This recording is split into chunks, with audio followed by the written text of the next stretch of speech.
Bismillahirrahmanirrahim. Assalamu alaikum to everyone. Welcome to online class of Financial Statement Analysis and Valuation. Today we are conducting our 30th lecture. I am your instructor Sayyida Aroof.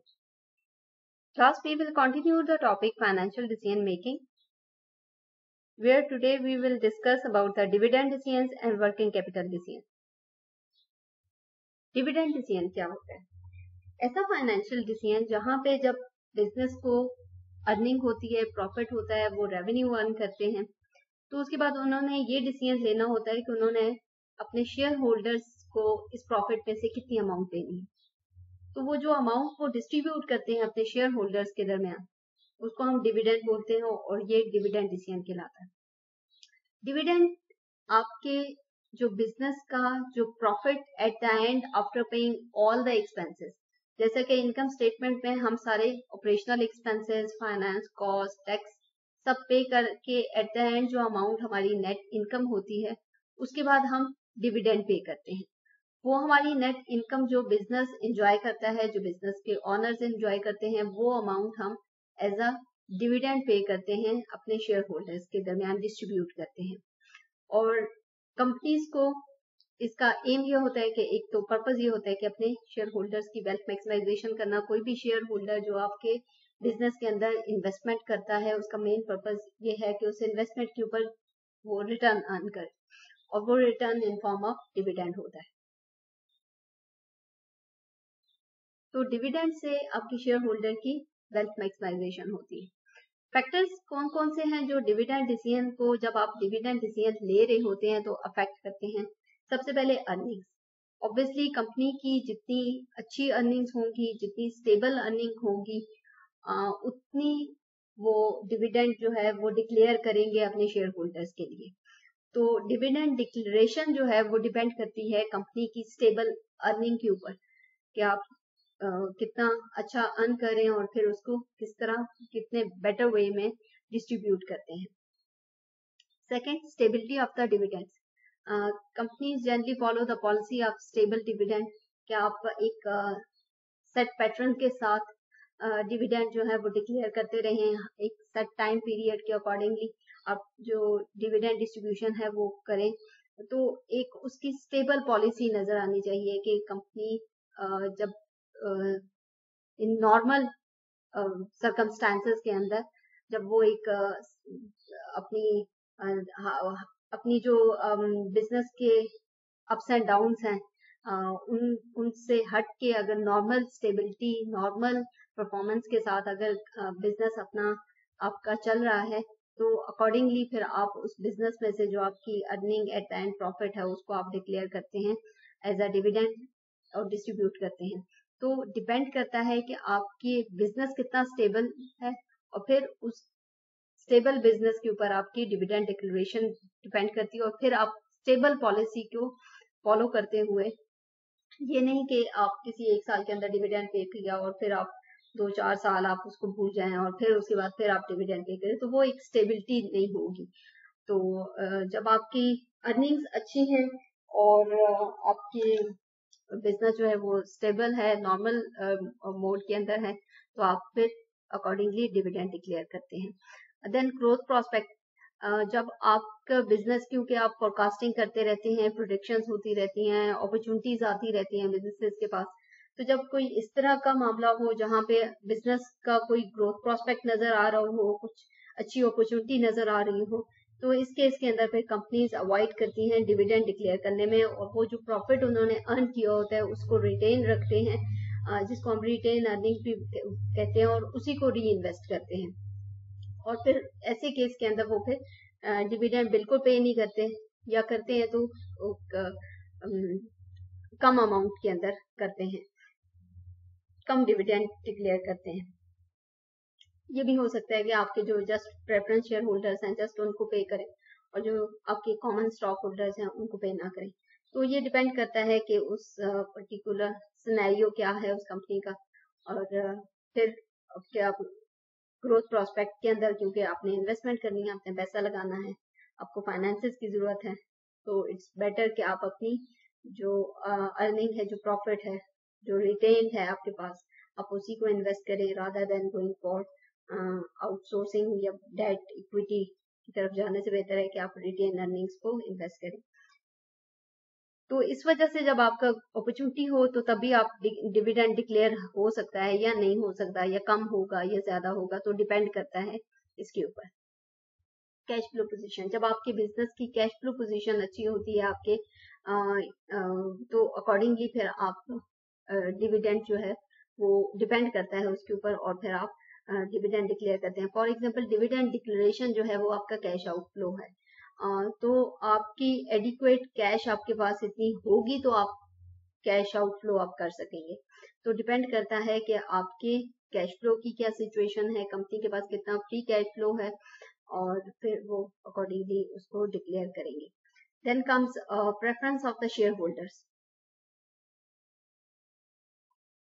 जब आपके share holders जो हैं वो, उनकी preference ये है कि उनको डिविडेंड ही चाहिए, तो फिर ऐसे केस के अंदर आपने ऑब्वियसली डिविडेंड डिक्लेयर करना है और डिविडेंड उनको देंगे। लेकिन अगर आपके शेयर होल्डर्स की नेचर ऐसी है कि वो डिविडेंड से ज्यादा आपकी जो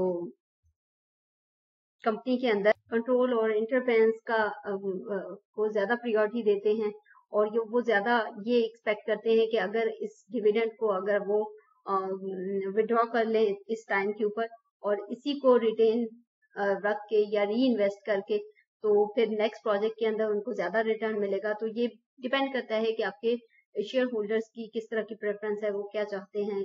उनको अमाउंट आज ही एज अ डिविडेंड फॉर्म के अंदर चाहिए, या वो फर्दर इसको री इन्वेस्ट करके तो नेक्स्ट प्रोजेक्ट से जो रिटर्न होगा उसका वेट करते हैं। तो डिपेंड करता है कि आपके शेयर होल्डर्स की प्रेफरेंस क्या है। देन टैक्सेशन पॉलिसी, कंपनी जो अर्निंग करती है और फिर जो डिविडेंड डिक्लेयर करती है उसके ऊपर कंपनी को टैक्स पे करना पड़ता है। तो अगर तो आपको ज्यादा टैक्स पे करना पड़ता है डिविडेंड के ऊपर, फिर कंपनीज कोशिश करती हैं कि वो लेस डिविडेंड पे करें। और अगर आपको कम टैक्स पे करना पड़ता है, क्योंकि ये तो एडिशनल कॉस्ट है जो कि गवर्नमेंट को जाती है, और गवर्नमेंट की लाइबिलिटी है, आपकी लाइबिलिटी है, आपने गवर्नमेंट को पे करना है और ये ड्यू है आप पे। तो इन केस अगर आपका टैक्स रेट लो है तो कंपनी ज्यादा से ज्यादा डिविडेंड डिक्लेयर करती हैं। तो एक फैक्टर ये भी है कि जिसके ऊपर डिविडेंड डिसीजन जो है वो डिपेंड कर रहा होता है। अनदर टाइप ऑफ जो फाइनेंसिंग डिसीजन है वो है working capital management decision. Working capital जैसे होता है grant assets minus grant liability.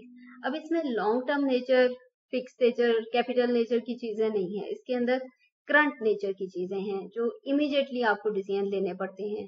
जो सडन आपकी कोई नीड्स अराइज होती हैं और आपको उसको मीट करना है, कोई सडन टारगेट्स आते हैं तो आपको उन टारगेट्स को मीट करना है। समटाइम मार्केट के अंदर जो डिमांड होती है वो सडन डिमांड आपकी प्रोडक्ट की बढ़ जाती है। रीजंस उसके कोई भी हो सकते हैं, हम उस डिटेल में नहीं जाते। लेकिन अगर आपकी प्रोडक्ट की डिमांड सडनली बढ़ गई है, एज अ नॉर्मल जो आपकी सेल्स हो रही थी, जो प्रोडक्शन हो रही थी उससे बढ़ गई है, तो आपको इन दैट पर्टिकुलर केस के अंदर कैसे अरेंजमेंट करना है, कैसे आपने फौरन से डिसीजन लेना है और अपनी उन टारगेट्स को मीट करना है, उस मार्केट की डिमांड को फुलफिल करना है। तो ऐसे केस में जो डिसीजंस हम लेते हैं वो वर्किंग कैपिटल नेचर के होते हैं। अब जैसे वर्किंग कैपिटल के अंदर दो कंपोनेंट है, current asset minus current liability. तो करंट एसेट्स के अंदर देखें क्या क्या कंपोनेंट्स हैं। अकाउंट रिसीवेबल्स हैं करंट एसेट्स के अंदर, आपके इन्वेंट्रीज हैं, इन्वेंट्री रिलेटेड डिसीजंस होंगे, liquidity related, cash related decisions होंगे। तो आपने इमीडिएटली कैसे फाइनेंसेस अरेंज करने हैं और फिर उस वो जो पैसा आएगा फिर उसको इन्वेस्ट करना है, या प्रोडक्ट के अंदर, या प्रोडक्टिविटी इनहेंस करनी है, या क्वालिटी इनहेंस करनी है, या जैसे हमने इन्वेस्टमेंट डिसीजंस के अंदर जितने ऑप्शंस हैं, तो करंट नेचर के जो ऑप्शंस हैं तो उनके अंदर आपने इन्वेस्ट करके और मार्केट की डिमांड को फुलफिल करना है। तो इस तरह की चीजें, इन्वेंट्री आपने परचेज करनी है, रॉ मटेरियल परचेज करना है, तो ये सब वो चीजें हैं जो कि आपकी डे टू डे वर्किंग से रिलेटेड है, डे टू डे ऑपरेशन से रिलेटेड है, और day to day decision making है।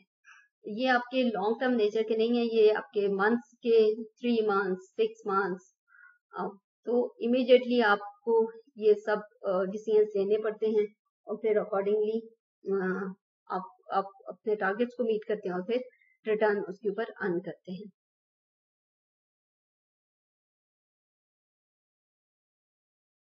वर्किंग कैपिटल के अंदर किन किन चीजों का ख्याल रखना चाहिए और क्या क्या इश्यूज हो सकते हैं?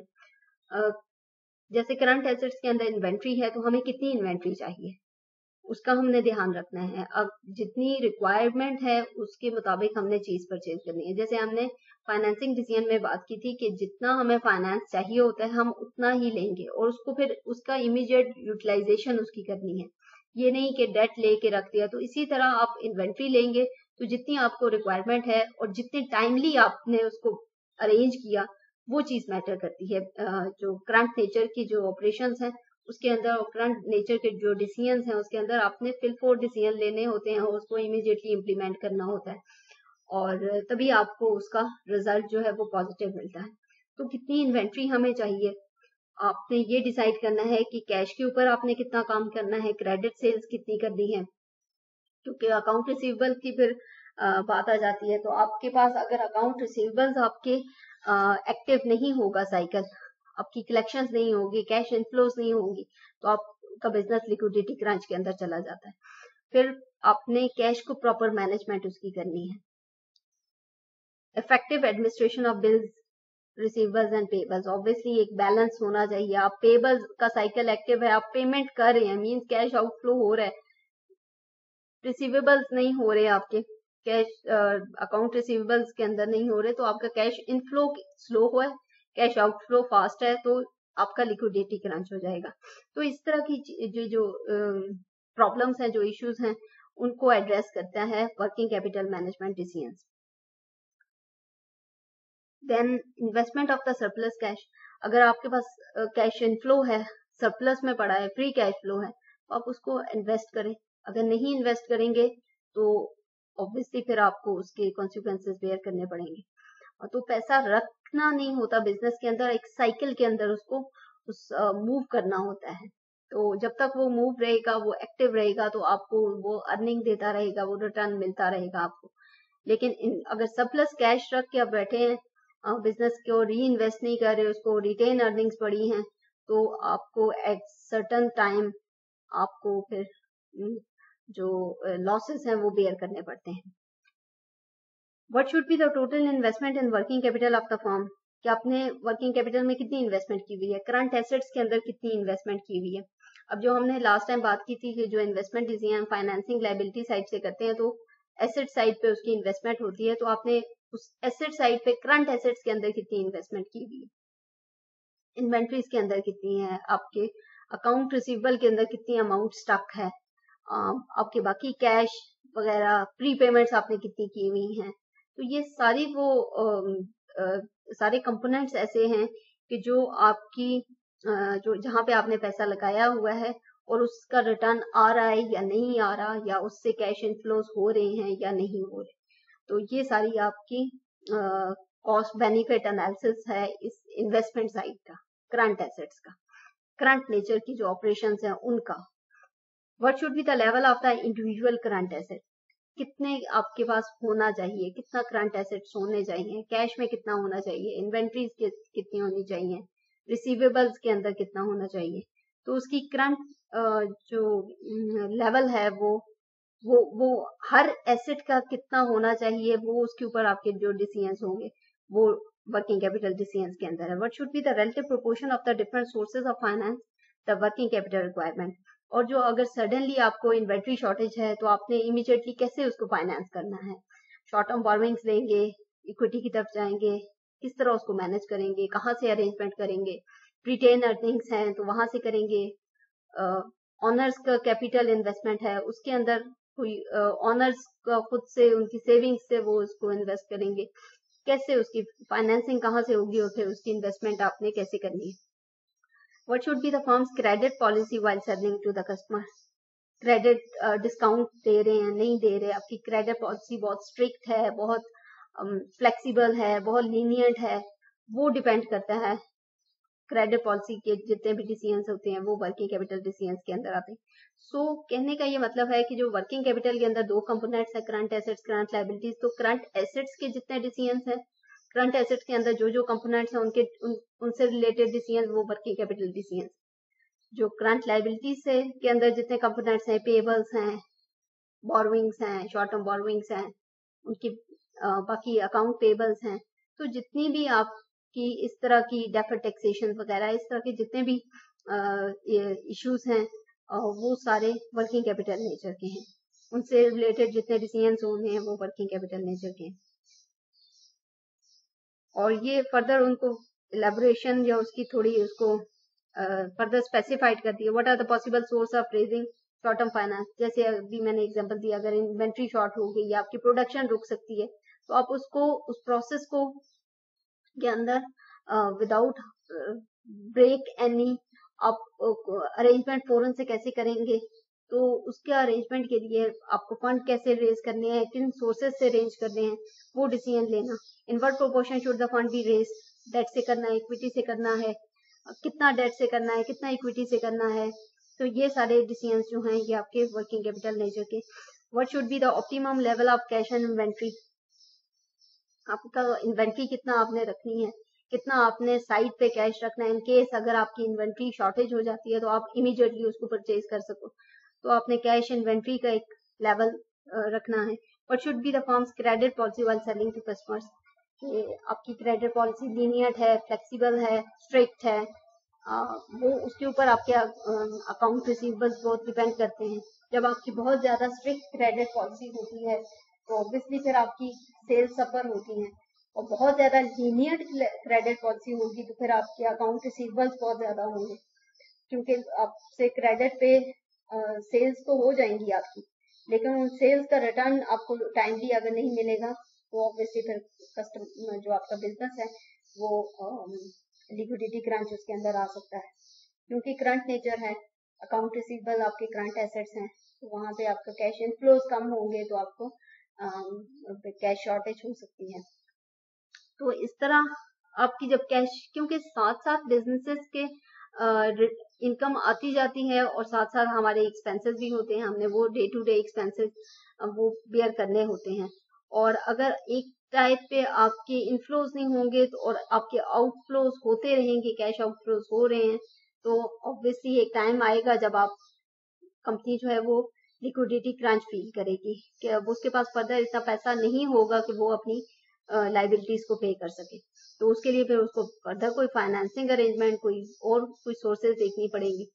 तो इस तरह की सिचुएशन से बचने के लिए जो कंपनीज फोकस करती हैं कि उनके वर्किंग कैपिटल डिसीजंस जो हैं वो अच्छे तरीके से उसको उन डिसीजंस को लें, और ताकि उनको किसी तरह का कोई प्रॉब्लम हो ना हो। ऐसा भी नहीं हो सकता कि आपके एक्सपेंसेस ना हो, ऐसा भी नहीं हो सकता कि आप के ऊपर कोई लाइबिलिटी ना हो।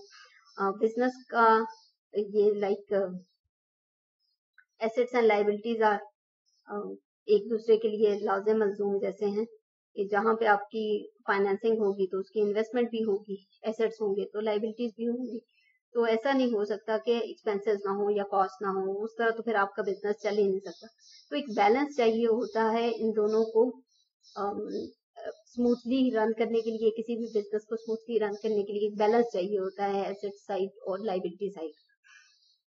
तो इस तरह वर्किंग कैपिटल डिसीजंस जो हैं वो फाइनेंशियल मैनेजर्स जो हैं वो लेते हैं ताकि बिजनेस जो है वो किसी लॉस या किसी रिस्क के अंदर ना चला जाए। Any question regarding this lecture is most welcome. Thanks for joining. Allah Hafiz.